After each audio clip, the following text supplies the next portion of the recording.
वृंदावन में दुनिया भर से लोग आते हैं। साधारण नहीं है वो लोग, क्योंकि बिना ईश्वर की मर्जी के, बिना ठाकुर की मर्जी के कोई वृंदावन जा नहीं सकता है। मंदिर में तो भीड़ होती ही होती है, लेकिन कुंज की गलियां लोगों से भरी रहती हैं। सब ठाकुर के प्यारे हैं, सबको राधा रानी अत्यंत प्रेम करती है। बिना उसकी मर्जी के कोई वृंदावन नहीं जा सकता, ऐसा समुद्र शास्त्र में लिखा है। एक प्रसंग सुना रहा हूं, अद्भुत प्रसंग, बड़े ध्यान से सुनिएगा।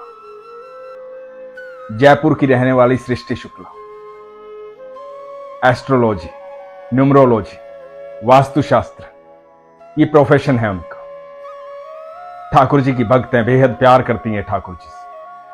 अपने परिवार के साथ वृंदावन गई, पति पत्नी और बेटा। वृंदावन पहुंचे तो भीड़ देखी।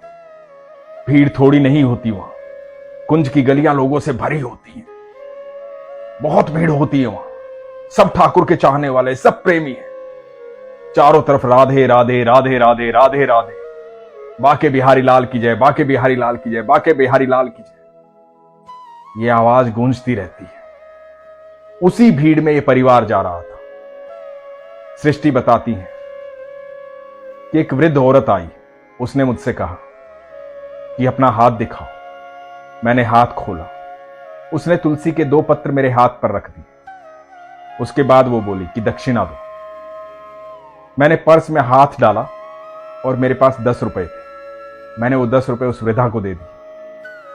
पैसे दे तो दिए, लेकिन मन में एक बात घूमती रही कि इतनी महंगी तुलसी, इतनी महंगी वृंदा। ठाकुर जी, तेरे शहर में इतना महंगा है सब कुछ, हर चीज पैसे से हो रही है। सब जगह कुछ भी मांग रहे हैं तो पैसा पैसा पैसा पैसा। तुलसी के 2 पत्ते 10 रुपए के। ये बात सोचते सोचते सोचते सोचते कुंज की गलियों से पहुंची ठाकुर जी के मंदिर। दिमाग में ये बात घूमती रही। कई बार ऐसा होता है कि हम दान कर देते हैं, उसके बाद हमें लगता है कि अरे ये तो ज्यादा हो गया, मन में दुख पहुंचता है। तो कृपया ऐसा दान ना करें। लेकिन सृष्टि के साथ ही अचानक से हुआ था। तो सृष्टि 10 रुपए दे आई थी, मन में घूमता रहा। उसके बाद जब मंदिर में पहुंची तो देखा कि भीड़ है, बहुत भीड़ है। इतनी भीड़ है कि लग रहा था कि दर्शन होंगे ही नहीं। पति पत्नी और बेटा बड़ी मुश्किल से आगे जाने का प्रयास करने लगे। और वहां इतनी भीड़ होते हुए भी सब कोई ठाकुर के दर्शन कर लेते हैं, सब कोई ठाकुर से मिल लेते हैं। चाहे भीड़ कितनी भी हो, कुछ देर के बाद लगता है कि हम अकेले ही हैं। भीड़ महसूस ही नहीं होती जब ठाकुर को देख लेते हैं। जब वहां दूर से ठाकुर जी की आंखें दिखती हैं तो आंखें अपनी तरफ खींचती, और वो ऐसे खींचती कि आपको पता नहीं लगता कि आप कब भीड़ चीर करके ठाकुर के सामने पहुंच गए। आपको पता नहीं लगता कि भीड़ कितनी थी। आप ठाकुर में खोए रहते हैं और ठाकुर आपको देखते रहते हैं।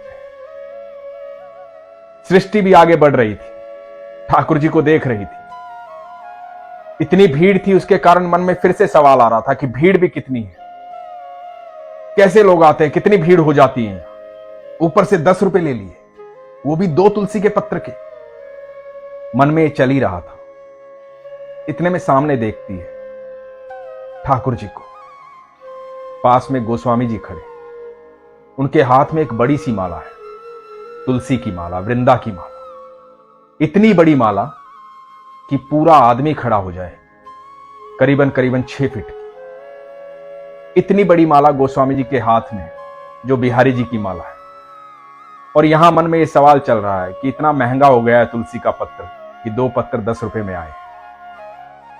मन में ये दुविधा चल रही है।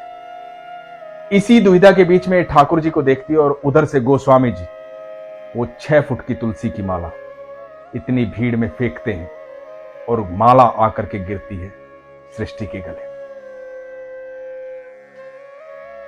सृष्टि देखती रह जाती है। वो 2 पत्र के बारे में सोच रही थी, अब करोड़ों पत्र हैं तुलसी। वो ठाकुर है, किसी का हिसाब रखता नहीं। वो अनंत ब्रह्मांड का मालिक है, सबके मन की बात जानता है। वहां कोई चिल्ला चिल्ला कर थोड़ी कहता है प्रभु ये करो, प्रभु वो करो, प्रभु मैं यहां दुखी हूं, प्रभु मैं वहां दुखी। सब मन में सोचते हैं और वो मन की सुनता है, सबके मन की सुनता है। जिसके मन में जो चल रहा होता है ठाकुर सब सुनते हैं, क्योंकि वो आपसे बेहद प्रेम करते हैं, सच्चा प्रेम करते हैं। सृष्टि की आंखों में अश्रु आते हैं। पहली बार उसे लगता है कि ये क्या हुआ, ये तो अद्भुत चमत्कार है।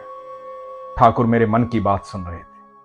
इसलिए जब भी ठाकुर जी के मंदिर में जाओ, जब भी ठाकुर जी के पास जाओ या ठाकुर जी को ध्यान करो, उनके सामने आराधना करो, तो हमेशा वो सोचना जो सच में आप सोचना चाहते हैं। आप ठाकुर जी से बोलना कि मुझे उस योग्य बनाए जिसके लिए आपने इस पृथ्वी पर मुझे भेजा है। मुझे वो क्षमताएं दे जिसके लिए आपने पृथ्वी पर मुझे भेजा है, ताकि मैं सारे कार्य पूर्ण कर पाऊं। सृष्टि बताती है कि उसके बाद हुआ यूं, ये ठाकुर जी को अपना भाई मानती। रक्षाबंधन का दिन था, सुबह राखी बांधी, ठाकुर जी को तिलक लगाया और ठाकुर जी से कहा कि आज रक्षाबंधन का दिन है, मेरे भैया हमेशा मेरी रक्षा करना, मेरे साथ रहना, मुझे राह दिखाना, सदैव मेरे साथ रहना। राखी का दिन था, कुछ मेहमान घर पर आए थे। मेहमानों को लेकर के ये लोग घूमने चले गए। जैसा कि मैंने बताया कि सृष्टि जो है ज्योतिष शास्त्र जानती है, न्यूमरोलॉजी जानती है, वास्तु शास्त्र जानती है, तो दिन का हर पहर हर पल अपनी कुंडली देखकर चलती है। यह आदत में उस दिन भी देखकर चली थी। सब लोग कार में हैं, आगे से देखते हैं कि बाइक आ रही है। बाइक डगमगा रही है, जोर से आ रही है, इधर से कार भी स्पीड में है। संभाल नहीं पाते हैं और बाइक आकर के कार में टकराती है। कार में उस तरफ टकराती है जिस तरफ सृष्टि बैठी हो। कार रोकने की कोशिश की जाती है, टायर बस्ट हो जाता है, बाइक टकराती है, बाइक सवार जो है दूर जाकर गिरता है। बाइक पर दूध था, वो सारा दूध गिर जाता है। लोगों की भीड़ इकट्ठा हो जाती है। ये लोग भी गाड़ी से उतरते हैं।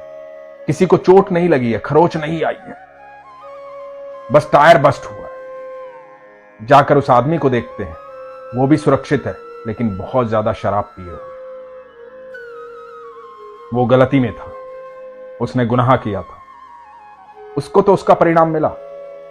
लेकिन सृष्टि को याद आया कि सुबह ठाकुर जी को उसने कहा था कि मेरे भैया मेरी रक्षा करना, हमेशा मेरे साथ हैं, सदैव मेरे साथ रहे। वो ईश्वर है, सबके मन की बात सुनता है। सृष्टि ने देखा कि दूसरी बार ये हुआ। सृष्टि बताती कि ऐसे बहुत सारे अनुभव मेरे साथ हुए, मुझे ठाकुर जी की उपस्थिति महसूस होती। सारे ग्रहों, सारे नक्षत्रों का स्वामी मेरा ठाकुर है। हम सबसे बेहद प्रेम करता है। हमारा विश्वास होना चाहिए, विश्वास हमेशा प्रगाढ़ होना चाहिए, मन में कोई सवाल नहीं होना चाहिए। थोड़ी देर के बाद उस बाइक वाले को उठाया, पुलिस आई। मामला थोड़ी देर में रफा दफा हुआ, क्योंकि बाइक वाले की गलती थी। ईश्वर का शुक्र था कि किसी को कोई चोट नहीं आई थी। सृष्टि बताती है कि मुझे एहसास हुआ कि मेरे ठाकुर जी वहां पर थे। गाड़ी पर खरोच भी नहीं आई थी, बस टायर बस्ट हुआ था। मेरे ठाकुर जी की वहां भी उपस्थिति थी। दोस्तों, बहुत सारे लोग ये कहते हैं कि मुझे अनुभव नहीं होता, और बहुत सारे लोग ये कहते हैं कि मुझे अनुभव हुआ लेकिन उसके बाद नहीं हुआ। वो अनंत ब्रह्मांड का मालिक है, ईश्वर है, परमेश्वर है, सर्वेश्वर है। हम कौन होते हैं जानने वाले, या ये कहने वाले कि तू आ और हमें अनुभव करवा? हम कौन होते हैं अपने ठाकुर की परीक्षा लेने वाले? उसकी अनुभूति तो आपको पल प्रतिपल होगी, उसके चमत्कार तो आपको हर समय दिखाई देंगे। जब आप विश्वास प्रगाढ़ करेंगे तो आपको समझ में आएगा कि आपके चलने वाली सांसें कोई साधारण नहीं है। इतना बड़ा संकट इस दुनिया पर आया, इतनी बड़ी महामारी आई, उसके बाद भी आप जीवित हैं, तो यही चमत्कार है। ईश्वर का हर पल धन्यवाद कीजिए। ईश्वर आपके साथ है, आपके जीवन का कोई मकसद है, इसलिए आप इस पृथ्वी पर हैं। उस मकसद को याद कीजिए। जब आपकी मूलभूत आवश्यकताएं पूर्ण हो जाएं, तो दूसरों की मूलभूत आवश्यकताएं पूर्ण करने में सहयोग दीजिए। खुद खुश रहिए और सबको खुश रखिए। अपने विश्वास को मजबूत रखिए और अपना ख्याल रखिए। हरे कृष्ण।